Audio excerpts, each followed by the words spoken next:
Pasal 5. Tebusan, pemberian Allah yang paling berharga. Apakah tebusan itu? Bagaimana tebusan disediakan? Apa manfaatnya bagi Anda? Bagaimana Anda dapat menunjukkan bahwa Anda menghargainya? Paragraf 1 dan 2. Pertanyaan A. Pemberian seperti apa yang sangat berharga bagi diri Anda? Pertanyaan B. Mengapa dapat dikatakan bahwa tebusan adalah pemberian yang paling bernilai? Pemberian apa yang paling berharga yang pernah Anda terima? Pemberian yang berharga tidak usah mahal harganya. Sebenarnya, nilai sebuah pemberian tidak selalu ditentukan oleh harganya. Apabila pemberian itu membuat Anda bahagia, atau sesuatu yang benar-benar Anda butuhkan, nilainya tentu sangat besar bagi Anda.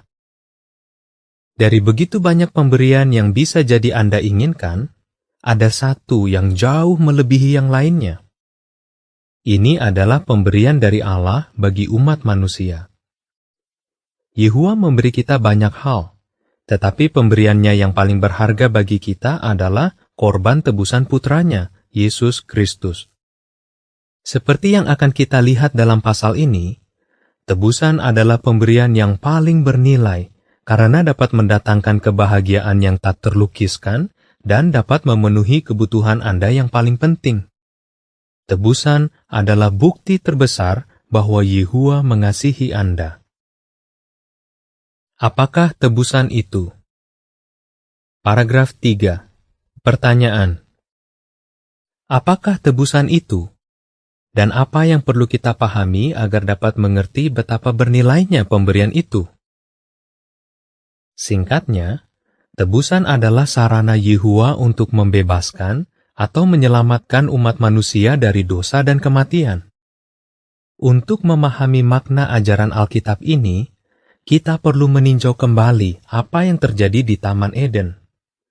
Setelah kita memahami apa yang dihilangkan oleh Adam sewaktu ia berdosa, baru kita dapat mengerti mengapa tebusan adalah pemberian yang begitu bernilai bagi kita. Paragraf 4. Pertanyaan. Apa artinya kehidupan manusia yang sempurna bagi Adam? Ketika menciptakan Adam, Yehuwa memberinya sesuatu yang sangat berharga, kehidupan manusia yang sempurna. Coba pikir apa artinya itu bagi Adam. Ya, karena diciptakan dengan tubuh dan pikiran yang sempurna, ia tidak akan pernah jatuh sakit, menjadi tua, atau mati. Sebagai manusia sempurna, ia mempunyai hubungan istimewa dengan Yehuwa.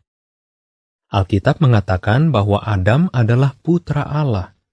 Lukas 3 ayat 38. Jadi, Adam menikmati hubungan yang akrab dengan Allah Yehuwa, bagaikan seorang anak dengan ayahnya yang pengasih. Yehuwa berkomunikasi dengan putranya yang ada di bumi ini, memberi Adam pekerjaan yang memuaskan, dan memberitahukan apa yang ia inginkan darinya. Paragraf 5. Pertanyaan. Apa artinya ayat yang menyatakan bahwa Adam diciptakan menurut gambar Allah? Adam diciptakan menurut gambar Allah. Kejadian 1 ayat 27. Hal itu tidak berarti rupa Adam mirip dengan Allah. Seperti yang telah kita pelajari di pasal 1, Yehuwa adalah roh yang tidak kelihatan. Jadi, Yehuwa tidak mempunyai tubuh yang terdiri dari darah dan daging. Diciptakan menurut gambar Allah, berarti Adam diciptakan dengan sifat-sifat seperti yang Allah miliki, termasuk kasih, hikmat, keadilan, dan kuasa. Hal penting lain yang membuat Adam menyerupai bapaknya ialah ia memiliki kebebasan untuk memilih. Jadi, Adam tidak seperti robot atau mesin. Ia sendiri dapat membuat keputusan dan dapat memilih yang benar atau yang salah. Andai kata ia memilih untuk menaati Allah, ia tentu hidup untuk selama-lamanya dalam Firdaus di bumi. Paragraf 6. Pertanyaan. Sewaktu Adam tidak menaati Allah, ia kehilangan apa? Dan apa dampaknya atas keturunannya? Maka, jelaslah bahwa sewaktu Adam tidak menaati Allah dan dihukum mati, ia harus membayar perbuatannya dengan harga yang sangat tinggi, atau menanggung akibat yang sangat besar. Dosanya mengakibatkan dia kehilangan kehidupan manusia yang sempurna dengan semua manfaatnya. Sayangnya, bukan hanya Adam yang kehilangan kehidupan yang berharga ini, melainkan juga keturunannya yang masih akan dilahirkan. Firman Allah mengatakan, dosa masuk ke dalam dunia melalui satu orang, Adam, dan kematian melalui dosa. Demikianlah kematian menyebar kepada semua orang, karena mereka semua telah berbuat dosa. Roma 5 ayat 12. Ya, kita semua mewarisi dosa dari Adam. Karena itu, Alkitab mengatakan bahwa ia menjual dirinya dan keturunannya menjadi budak dosa dan kematian. Adam atau Hawa tidak punya harapan lagi, karena mereka sengaja memilih untuk tidak menaati Allah. Tetapi, bagaimana nasib keturunan mereka, termasuk kita? Paragraf 7 dan 8. Pertanyaan. Pada dasarnya, tebusan dapat berarti dua hal apa? Yehuwa bertindak untuk menyelamatkan umat manusia melalui tebusan. Apakah tebusan itu? Pada dasarnya, tebusan dapat berarti dua hal. Pertama, tebusan adalah harga yang dibayarkan untuk membebaskan atau membeli kembali sesuatu. Hal itu dapat disamakan dengan harga yang dibayarkan untuk membebaskan seorang anak yang diculik. Kedua, tebusan adalah harga yang dibayarkan untuk menutup biaya tertentu. Hal itu sama dengan harga yang dibayarkan untuk menutup kerugian akibat perbuatan salah. Misalnya, apabila seseorang menyebabkan kecelakaan, ia harus membayarkan sesuatu yang sama nilainya dengan apa yang telah dirusak. Apakah mungkin untuk menutup kerugian yang luar biasa besar yang Adam timpakan ke atas kita semua, dan membebaskan kita dari perbudakan dosa dan kematian? Untuk mengetahuinya, mari kita bahas tebusan yang Yehuwa sediakan dan apa manfaatnya bagi Anda. Cara Yehuwa menyediakan tebusan. Paragraf 9. Pertanyaan. Tebusan macam apakah yang dituntut?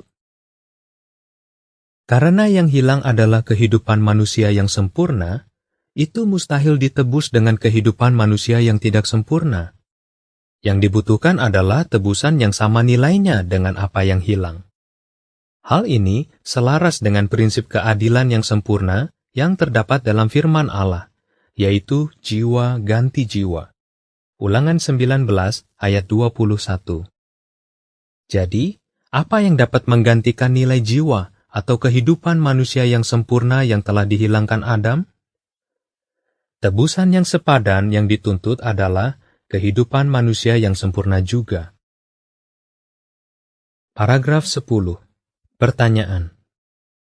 Bagaimana Yehuwa menyediakan tebusan? Bagaimana Yehuwa menyediakan tebusan? Ia mengutus salah seorang putra rohaninya yang sempurna ke bumi. Tetapi, Yehuwa tidak mengutus sembarang malaikat. Ia mengutus pribadi yang paling ia kasihi, yaitu putra tunggalnya.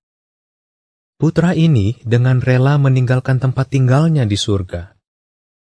Seperti yang telah kita pelajari dalam pasal sebelumnya, Yehuwa melakukan mukjizat ketika ia memindahkan kehidupan putra ini ke rahim Maria. Melalui Roh Kudus Allah, Yesus lahir sebagai manusia sempurna, dan hukuman akibat dosa tidak berlaku atas dirinya. Paragraf 11. Pertanyaan. Bagaimana satu orang dapat menjadi tebusan bagi jutaan orang? Bagaimana satu orang dapat menjadi tebusan bagi banyak orang? Ya, bagi jutaan orang. Nah, bagaimana jutaan manusia itu sampai menjadi berdosa? Ingatlah bahwa dengan berbuat dosa, Adam kehilangan miliknya yang berharga, yaitu kehidupan manusia yang sempurna. Maka, ia tidak dapat mewariskan itu kepada keturunannya. Yang dapat ia wariskan hanyalah dosa dan kematian.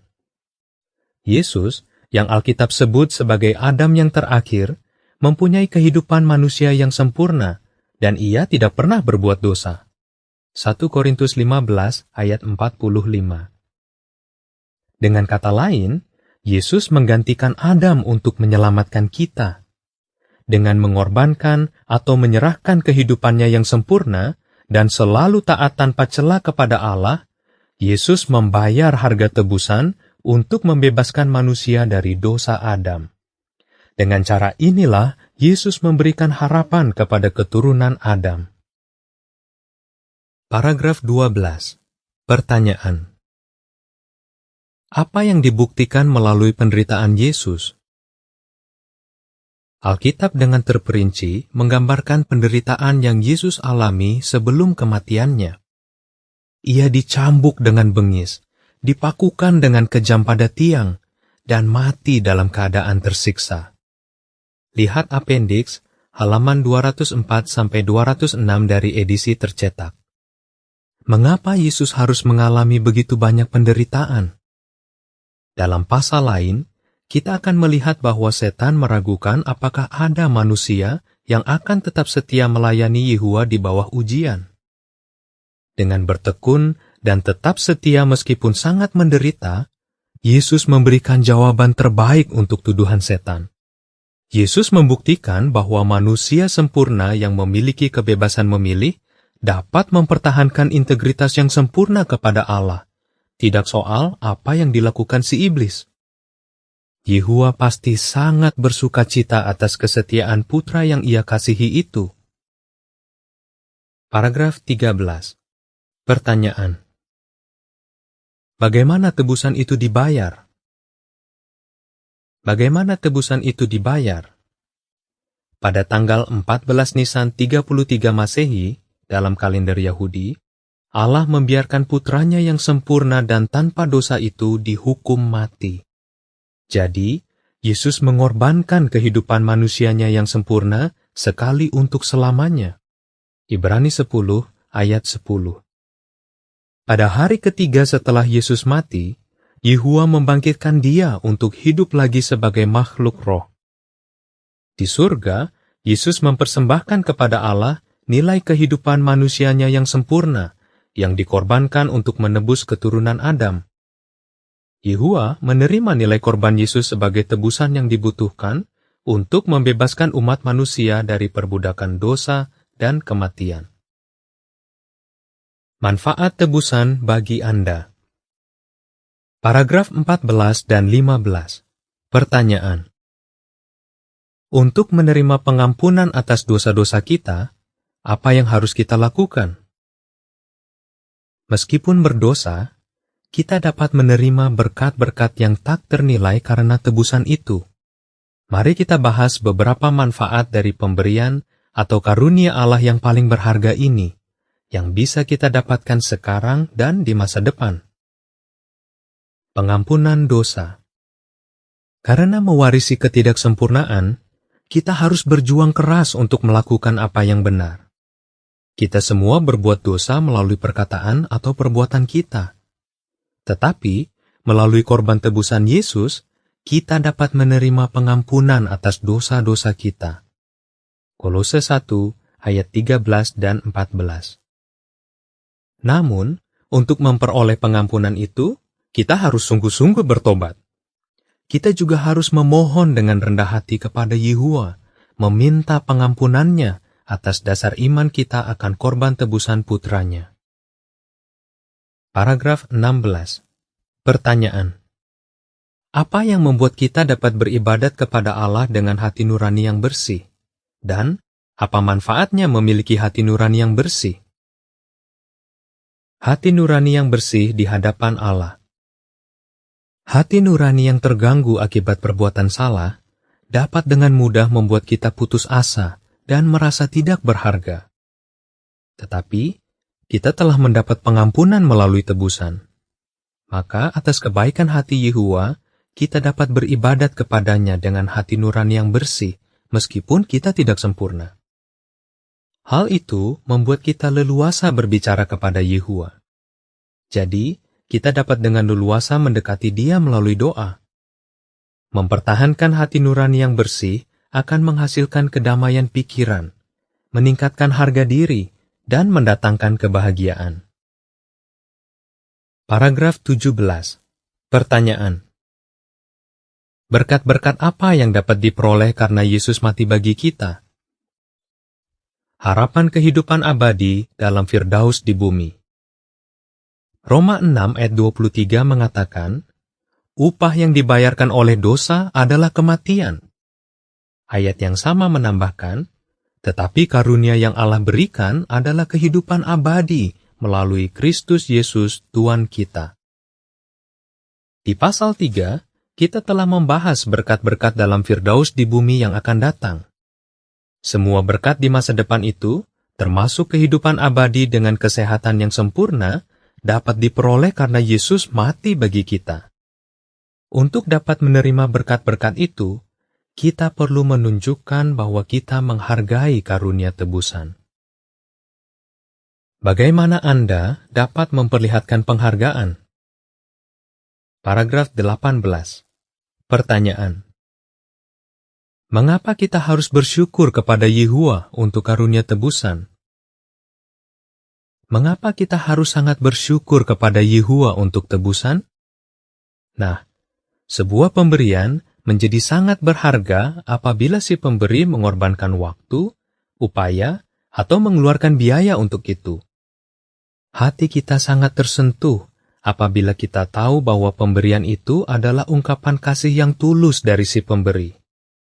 Tebusan adalah pemberian yang paling berharga, sebab Allah membuat pengorbanan terbesar untuk menyediakannya. Allah begitu mengasihi dunia ini, sehingga Ia memberikan putra satu-satunya yang diperanakan. Demikian bunyi Yohanes 3 ayat 16. Tebusan adalah bukti yang paling luar biasa dari kasih Yehuwa kepada kita. Tebusan juga adalah bukti kasih Yesus, karena Ia rela memberikan kehidupannya demi kita. Karena itu, karunia tebusan hendaknya meyakinkan kita bahwa Yehuwa dan putranya mengasihi kita masing-masing. Paragraf 19 dan 20. Pertanyaan. Dengan cara apa saja Anda dapat menunjukkan bahwa Anda menghargai karunia tebusan dari Allah? Maka, bagaimana Anda dapat menunjukkan bahwa Anda menghargai karunia tebusan dari Allah? Pertama-tama, berupayalah untuk belajar lebih banyak tentang Yehuwa yang memberi kita tebusan itu. Mempelajari Alkitab dengan menggunakan buku ini akan membantu Anda. Seraya pengetahuan Anda tentang Yehuwa bertambah, kasih Anda kepadanya akan semakin dalam. Selanjutnya, kasih itu akan membuat Anda ingin menyenangkan Dia. Perlihatkan iman akan korban tebusan Yesus. Tentang Yesus dikatakan, Dia yang memperlihatkan iman akan putra memiliki kehidupan abadi. Yohanes 3 ayat 36. Bagaimana kita dapat memperlihatkan bahwa kita beriman kepada Yesus? Iman seperti itu tidak diperlihatkan melalui kata-kata saja. Menurut Yakobus 2 ayat 26, iman tanpa perbuatan adalah mati. Ya, adanya iman yang sejati dibuktikan melalui perbuatan, yaitu melalui tindakan kita. Satu cara untuk menunjukkan bahwa kita beriman kepada Yesus ialah dengan berupaya sebisa-bisanya untuk meniru Dia, tidak hanya dalam perkataan, tetapi juga dalam perbuatan kita. Paragraf 21 dan 22. Pertanyaan A. Mengapa kita harus menghadiri perayaan tahunan perjamuan malam Tuhan? Pertanyaan B. Apa yang akan dijelaskan dalam pasal 6 dan 7? Hadirilah perayaan tahunan perjamuan malam Tuhan. Pada malam tanggal 14 Nisan 33 Masehi, Yesus memperkenalkan perayaan istimewa yang Alkitab sebut sebagai perjamuan malam Tuhan. 1 Korintus 11 ayat 20. Perayaan itu juga disebut peringatan kematian Kristus. Yesus menetapkan hal itu guna membantu rasul-rasulnya dan semua orang Kristen sejati untuk mengingat bahwa melalui kematiannya sebagai manusia sempurna, Ia memberikan kehidupannya sebagai tebusan. Tentang perayaan ini, Yesus memerintahkan, "Teruslah lakukan ini sebagai peringatan akan Aku." Lukas 22 ayat 19.